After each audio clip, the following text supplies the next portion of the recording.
Good morning, everybody, and welcome to another episode of Environmental Social Justice. Today, we have a returning guest. We have Robbin Turner, who is the founder of Violet Botanical Skincare. So welcome back, Robbin. Thank you for having me again, Wendy. It's good to be back. I love what you're doing. And just as a refresher, so people know what Violet Botanical Skincare is, could you just tell them when you started it and why you started it?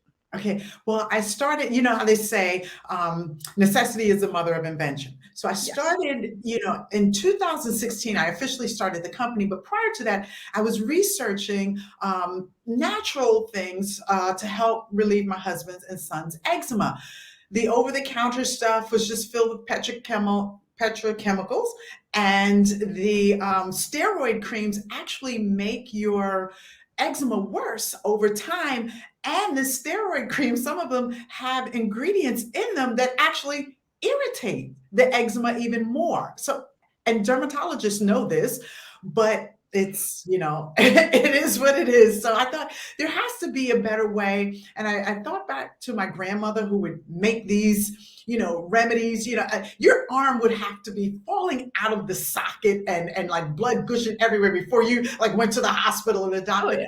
And she would just go and whip up this stuff and it would always work. And so my grandmother's not with us anymore, but I just tried to reflect back on just sitting in her kitchen and watching her put these things together. And I just started doing the research. I was taking courses. I took some classes at UCLA, and I also took some certifications with some of your top aromatherapists, herbalists, essential oil authorities, and chemistry, and just really to find out, what do we need? Do we need these 20 things, these 20 ingredients, or do we just need maybe 4 or 5 ingredients that come from nature?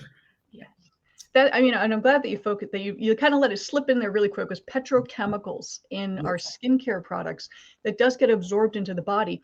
That's kind of dangerous stuff that we should not be doing. And sticking to all natural. I love the fact you used recipes from your grandmother. Let's be honest, we kind of lost our way when we started making everything synthetic and in a lab, and let's create it. It's like nature found a way. They, people used it for healing purposes. Let's kind of go back to that because it makes more sense. Yes. And with what your product that you're making now, you have a bevy of products, but your focus is clean. Yes. A lot of people aren't doing that. Exactly.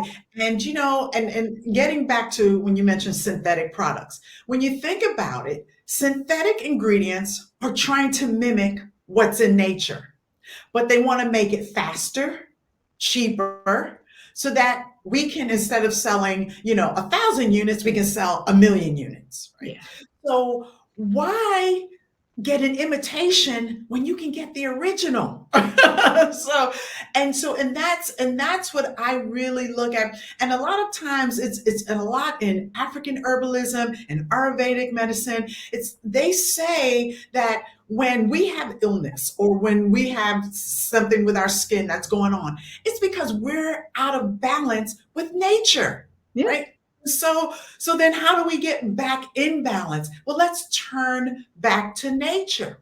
And it drives me crazy sometimes when you'll hear cosmetic chemists will say, oh, well, stuff in nature it could be one season, it can be really good, and another season it can be this. Well, look at all the synthetic ingredients that we've been using for decades, and now they're saying, oh no, you can't use that anymore.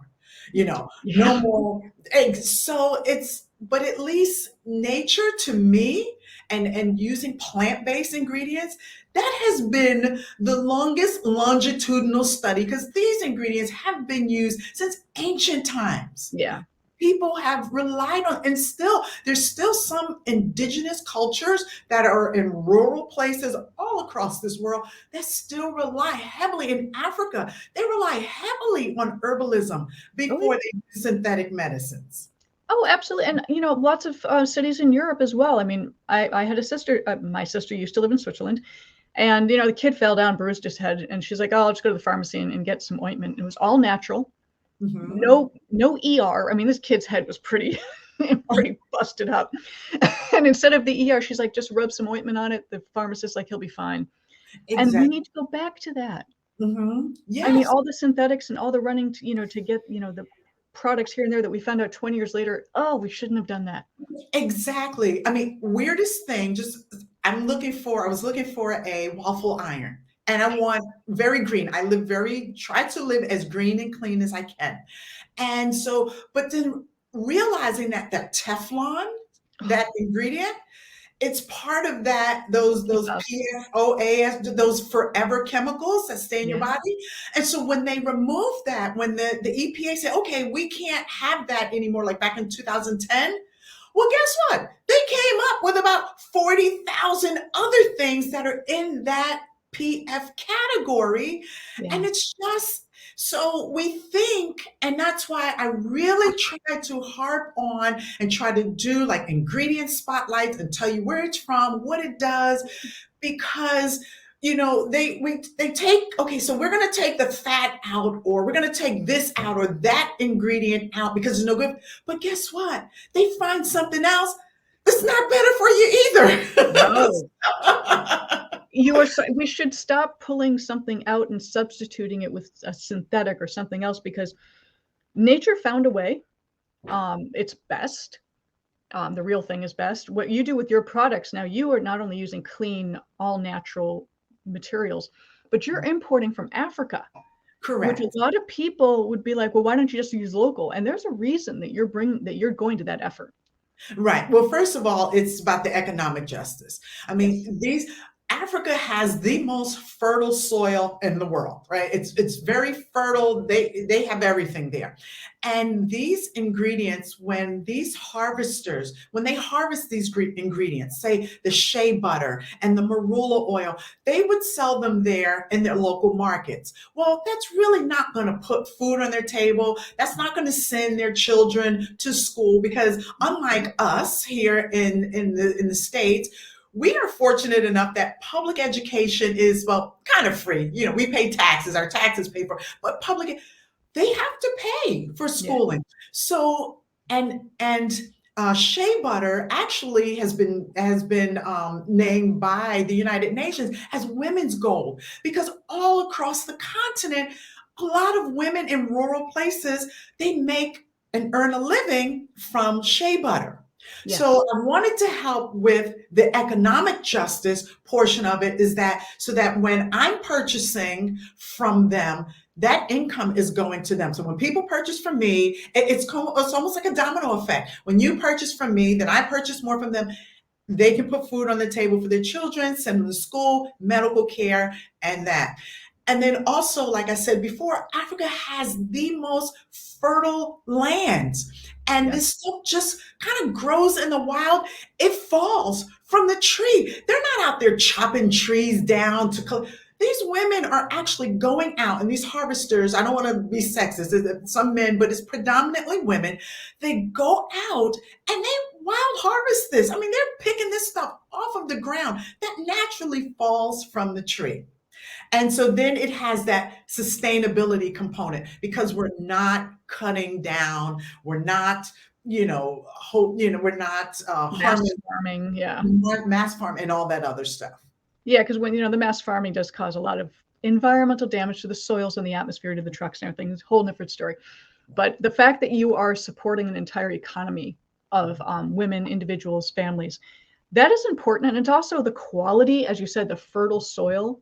Yes. This is a quality item that's being shipped to you. Not watered down, not diluted, pure.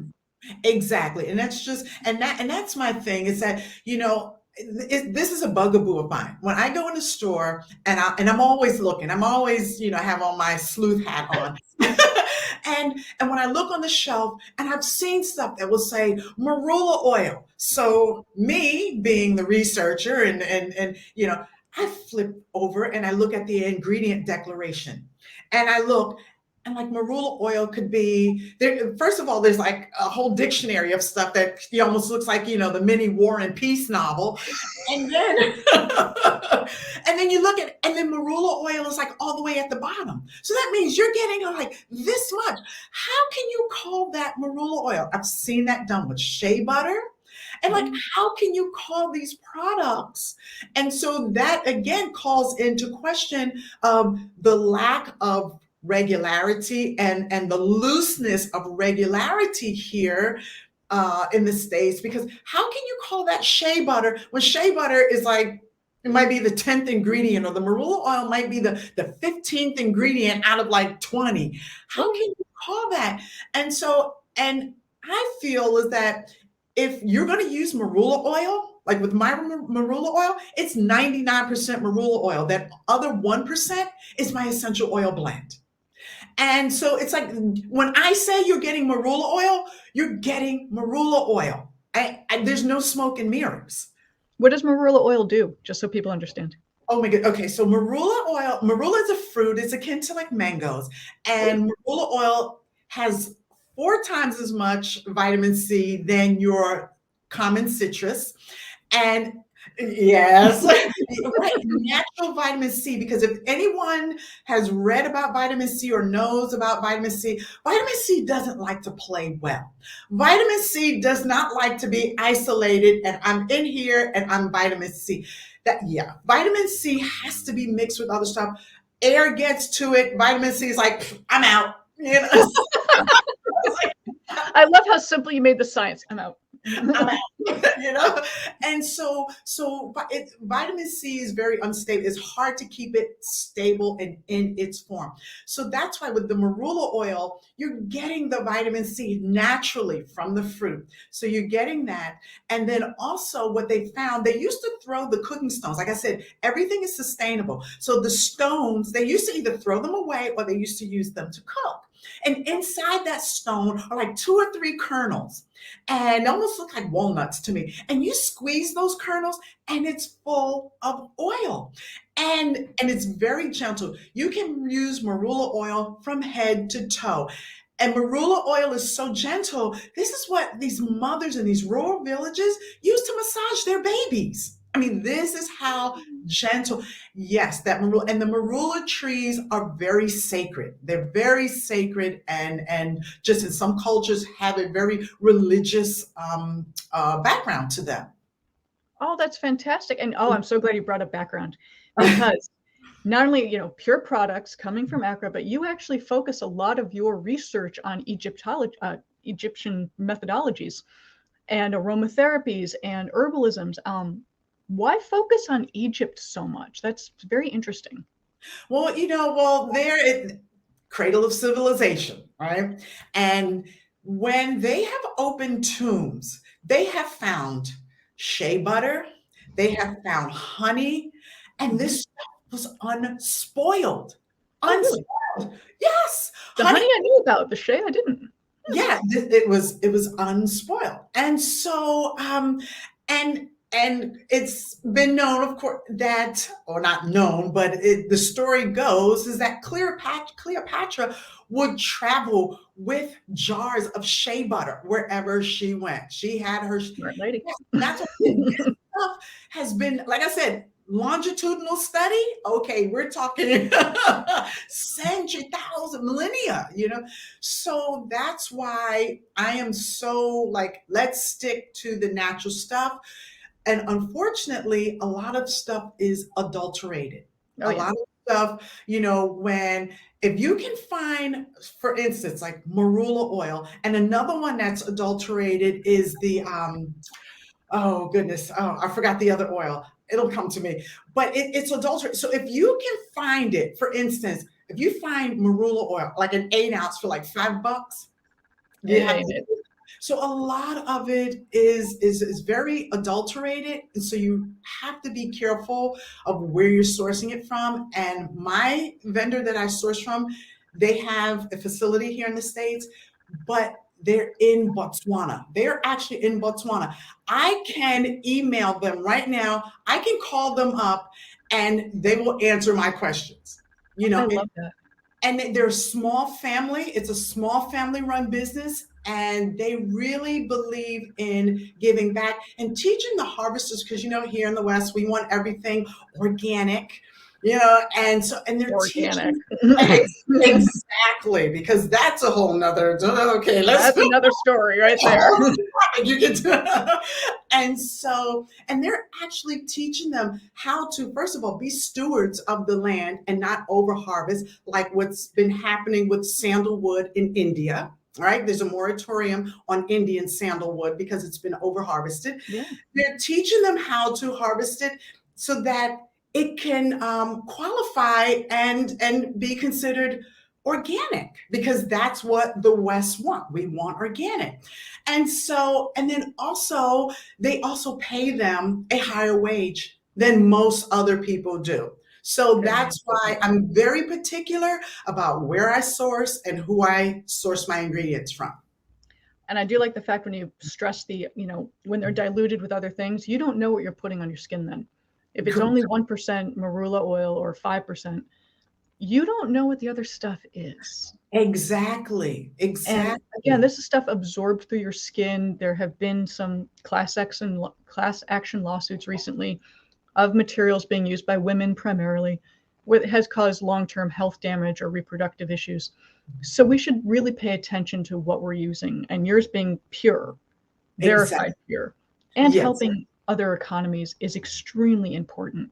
Exactly. I'm just going to plug your Work With Me Wednesday. If you guys are on LinkedIn, Robbin does Work With Me Wednesday in her lab, and it's hysterical. It is so much fun to watch what you do, because it's a real lab. I mean, it's not like university style giant lab, but it's a real working lab, and it's kind of fun to see how things are made and how simple it looks. I mean, go ahead. Yeah, well, I want to do that because, like I said, I'm about transparency. And one of my core values is transparency. The other two, sustainability and just really clean ingredients and education. And that's how the Work With Me Wednesday, it ties in my transparency and it ties in my education. Because there's years ago, I'm a New Yorker, I'm a native New Yorker, and years ago there was a clothing brand in New York, and their tagline was, "An educated consumer is a smart consumer." Wow. And that stuck with me. And this clothing store was always crowded, and that stuck with me because I always thought I wanted to be seen as a person that if someone buys from me, you can reach out to me on email. I answer my emails. I look at every email and I answer my emails. When people write a review, I answer those reviews. And you can reach out to me because I want to be known as the person that, Robbin didn't give us a lot of fluff and smoke and mirrors. She didn't kind of like stonewall us here. She's really honest. And I want to be that resource because there's not a lot of resources out there. You can't go to these large, mega, multinational corporations and say, hey, this one ingredient in here, because if you've seen the documentaries about people trying to find out about ingredients in children's clothing and what's in there, they're stonewalled. Oh, and they're, led on the mouse chase. Yeah. And I want to be honest and forthcoming because I believe an educated consumer is a smart consumer. Because then when you look at that ingredient declaration on the back of a package, you can say, oh, wow, I remember when Robbin said something about propylene glycol. I have eczema. That actually irritates it. Why is that in my eczema relief cream? So that's what I want. That's what I want to do. And a lot of times, like I said, they replace one bad thing with something else. Oh, yes. And let's just say that everyone knew about PFAS in the 1930s. There were studies done in the 50s. They knew how bad it was. I did a whole segment on it previously. But yeah, we keep replacing things with, this is the new, better version that in 20 years may have actually been worse overall. So natural is important. Centuries of data, folks. It's not going to steer you wrong. So Robbin, with respect to your products, you have a lot of products. Can you just name like 5, 10 of them? Well, they look like a lot, but they actually fall under 5 categories. Body wash, so it's body wash, body butter, body oil, bath salts, and body scrub. And then, but they just come in 2 different aromas. One is more of a floral. Some people like floral, and one is more of a spicier. Some people like more of a spicy aroma. And so, and I have those 5 product categories, because those were the ones when I was suffering with my eczema, because then I had eczema. And when I was suffering with my eczema, those were the things that I found helped me. For instance, my body wash is made with Castile soap, and Castile soap is made with coconut oil. But then I double down and I add buckwheat honey, which buckwheat honey, now studies are finding buckwheat honey is just as potent and nutrient dense as Manuka honey, but less. It costs way Oh, less. yeah, Manuka honey is crazy expensive. And then also I put castor oil. Again, castor oil, I mean, it just cleanses your skin and moisturizes. So I doubled down on the moisturizer, because if you have dry skin, eczema prone skin, any kind of sensitivity, you need moisture because you already have a compromised skin barrier. And so when your skin gets dry, it just makes it worse, and it actually can make the problem even a bigger problem. And Yes. so that's when I did the body wash. And then I have my body butter, the shea butters. Again, you need that moisture. You need that moisture to seal it in, but not clog your pores and make you feel like you're slathered in petrochemicals all day. We know that We petrochemicals. know that feeling. Yes. And so, and then I have the body oil, because sometimes in the summer you want something lighter. You know, some people like something lighter, and the marula oil, like I said, with that vitamin C, and marula oil, oh my God, is so, it makes your skin feel like silk. I mean, like you mentioned my work with Me Wednesday. If you've ever seen my work with Me Wednesday, I am like gaga over marula oil. It's like You're just slapping it on. it on, and you can use it from head to toe, and it just, you don't feel greasy. And again, it moisturizes your skin. And then the bath salts. Anyone who has dry skin or eczema, you can take a nice soap, not a long 30-minute soap, but you can soak 10, maybe 15 minutes in nice warm water. That I found soothed it, because when you have eczema, all you want to do is just scratch the life out of it, you know? Yeah. And that's the worst thing to do. And I just found that when I soaked once a week in the bath salt, it was just so relieving. And then I would follow up with, the body butter, the oil, and then the scrub. Now I know body scrubs are controversial. Some people are like, oh, it strips your good bacteria on your microbiome. Oh, you shouldn't do body scrubs. But when you get the eczema, sometimes you get this. I used to get like this scaly, dry, scabby, and just gently, like once a week, I would take the scrub and just gently, lightly, and this is where I would get it. It would be this. Just slough it away, but in a healing manner, not And in it a would slough, and I would do it very lightly and gently. And I think sometimes people get too excessive with the scrub, and scrub every day. And no, you use a body scrub when you need it. So that's why I came up with those 5 categories, because those were the 5 things that I found helped me. And I just thought, okay, well, maybe it will help someone else out there. But keeping in mind that there are levels of eczema. Mine was not very severe. There are some people who have severe eczema. So it's just, but if you have mild eczema, then, and which I did and my family does, that I found has helped. Those were the things that helped us. Even my husband, he used the scrub. My husband and my son, they use the scrub also. But again, just, things are good in moderation. everything in moderation, including moderation. Having a slice of cake, there's not a problem with that. But if you have a slice of cake every night, then that's when you have a problem. That's when, it's a treat. It's not an everyday thing. Exactly. No, I love your messaging of keep it clean, keep it natural. Let's focus on our ancestral heritage, that this worked for thousands of years. I think they figured it out. Let's not mess with it. Let's bring it back to the natural. Read your ingredients. Yes. That is an important message, because I do that myself. I'll go to the store, and if something says it's a certain oil, I pick it up. I'm like, it should have 1, maybe 2 ingredients, not 50. then you don't know what's in it. And it's, it's probably scary stuff, so probably stay away. And I too have very sensitive skin. I get rashes all the time. I scratch myself to death. So these are important things, especially with sensitive skin. So Robbin, how do people buy your product? That's what you're here for. You can find me at www.violetbody.net. And then on social media, you can find me at Violet Body Me. And on LinkedIn, on LinkedIn, you can find me at Violet Botanical Skincare, and the same as with YouTube, Violet Botanical Skincare LLC, because that's where I also post the Work With Me Wednesday is on the YouTube. Yes, I love it. I absolutely love what you're doing, and thank you for coming back. I love the updates. I love how much you're growing. Phenomenal.